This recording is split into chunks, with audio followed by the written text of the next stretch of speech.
Siwmai ydych chi, dwi'n gobeithio eich yn saff yn iach. Diolch yn fawr am eich ymuno mi yn y fideo hwn. Fan yma, dwi'n eisiau I gyflwyno yr gorchymyn sydd yn galw gwylio, neu yn y Saesnig, watch. Felly, os rydyn yn mewnbynnu y gorchymyn WRTH, ac wedyn namin cymorth fel hyn. Dyma'r rhestr o'r dewisiadau sydd yn pwysig ynglyn ato fe. Ond, yr un sydd yn pwysig yn gefn ni yw yr namin N ar gyfer yr ysbaid yn yr eiliadau. Os rydyn yn eisiau I mewnbynnu y gorchymyn gyda'r dewisiad namin H, mae'r hyn yn allbynnu yr un peth. Felly, os rydyn eisiau mwy o gwybodaeth ymglyn ato fe, rydyn yn gallu mewnbynnu y gorchymyn man ar gyfer canllaw, ac wedyn gwagle, ac wedyn y gorchymyn, fel hyn. A dyna ni. A dyna'r namin N nawr gyda mwy o manylion ynglyn ato fe.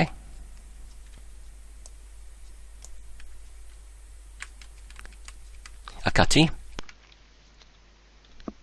Beth sydd pwysig neu defnyddiol ynglyn at y gorchymyn hwn yw, yn llawer o'r sefyllfaoedd mae angen I ni I rhedeg rhyw gorchymyn tro ar ôl tro gyda'r ysbydiau. Rhyngdynt, enghraifft pan rydyn yn sefyll rhyw fath o meddalwedd ar y disg, mae angen I ni efallai yn rhyw weithiau I goruchwylio am y defnyddiad o'r gofod ar y disg. Felly y gorchymyn ar gyfer hyn yw DF namin H.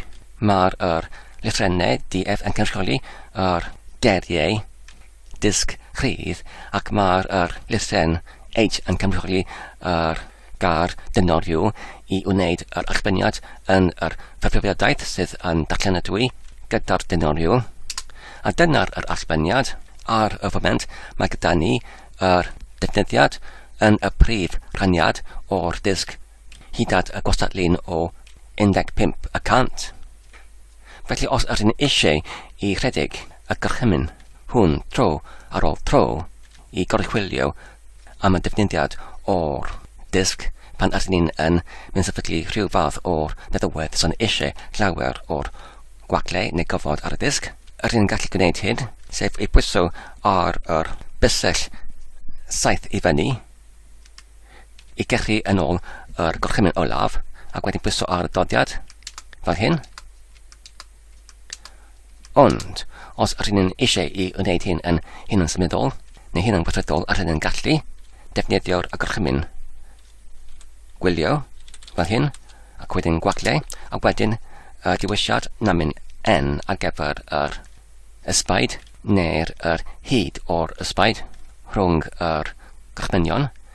Cawn ni'n dweud efallai 2 eiliad ac wedyn y gorchmynion neu gorchymyn ei hunain sef DF namin H a dyna ni a bwyso ar y botwm doddiad. Nawr mae'r hyn yn rhedeg pob 2 eiliad os rydyn yn edrych ar yr gornel ar yr brig D. Dyna ni a rydyn yn gallu gweld mae'r eiliadau yn gyfnewid pob 2 eiliad fel hyn. Ac felly os rydyn eisiau I dod allan o'r gorchymyn neu o'r gwylio hyn rydyn yn gallu bwyso ar botwmau rheoli gyda'r botwm ec fel hyn.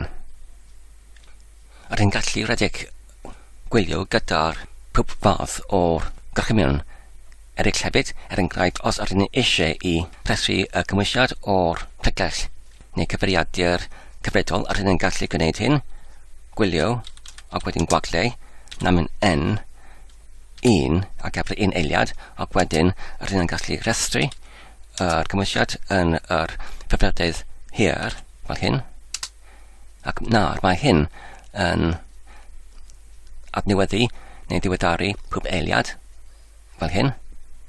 Felly I dod mas o'r hyn rydyn yn gallu pwyso ar y botwmau rheoli gyda'r ec ac unwaith eto rydyn yn gallu rhedeg y gorchymyn hyn gyda'r enghraifft namin 3 ar gyfer yr ysbaid o 3 eiliad sef namin N 3 ac wedyn y gwagle ac wedyn rydyn yn gallu mewnbynnu PS ar gyfer yr rhybrediadau sydd yn rhedeg yn gyfredol, ac wedyn namin ef, ac mae'r hyn yn diweddaru pob tair eiliad, fel hyn.